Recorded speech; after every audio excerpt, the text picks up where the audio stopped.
ఈ రాసుల వారికి ఆకస్మిక ధనలాభాలను, విలాసాలను ఇస్తున్న శుక్రుడు.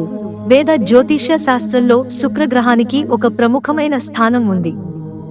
శుక్రుడు లగ్జరీలకు అధిపతిగా పరిగణిస్తారు. ప్రతి 26 రోజుల నుంచి 28 రోజులకు ఒకసారి శుక్రుడు తన రాశి చక్రాన్ని మార్చుకుని సంచారం చేస్తూ ఉంటాడు. శుక్రుడు రాశులను మాత్రమే కాకుండా నక్షత్రాలను కూడా మార్చుకుంటూ సంచారం చేస్తాడు. ప్రస్తుతం సెప్టెంబర్ 13 వరకు హస్తా నక్షత్రంలో శుక్ర సంచారం సాగుతుంది.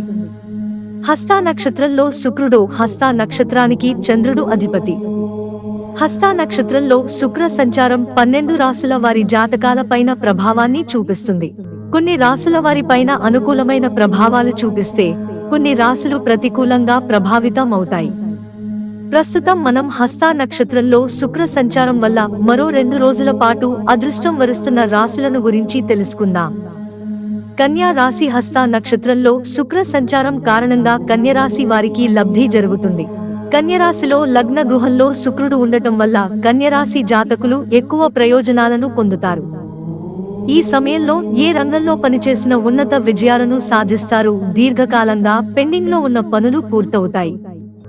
ఈ సమయంలో ఆత్మవిశ్వాసం పెరుగుతుంది. వైవాహిక జీవితం సంతోషంగా సాగుతుంది. సింహరాశి హస్తా నక్షత్రంలో శుక్ర సంచారం సింహరాశి వారికి మంచి ప్రయోజనాలను చేకూరుస్తుంది. ఈ సమయంలో సింహరాశి వారి ఆదాయం గణనీయంగా పెరుగుతుంది. సింహరాశి జాతకుల ఆర్థిక స్థితి బలపడుతుంది. దీర్ఘకాలంగా పెండింగ్ లో ఉన్న పనులు పూర్తవుతాయి.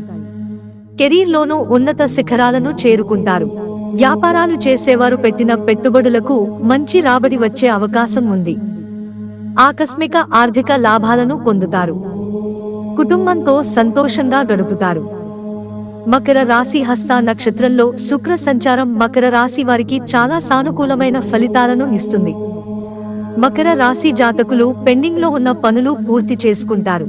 వీరికి అదృష్టం కలిసి వస్తుంది. కెరీర్లోనూ సానుకూల ఫలితాలను పొందుతారు. విదేశాలలో ఉద్యోగాలు చేయాలనుకునే వారి కల నెరవేరుతుంది. ఆర్థిక స్థితి గణనీయంగా పెరుగుతుంది. ఉద్యోగాలు చేసే వారికి ప్రమోషన్లు, ఇంక్రిమెంట్లు వచ్చే అవకాశాలు ఉన్నాయి. జీవిత భాగస్వామితో సంతోషంగా గడుపుతారు. మిత్రులారా, ఛానల్ సబ్స్క్రైబ్ చేసుకోవడం మర్చిపోకండి. ధన్యవాదాలు.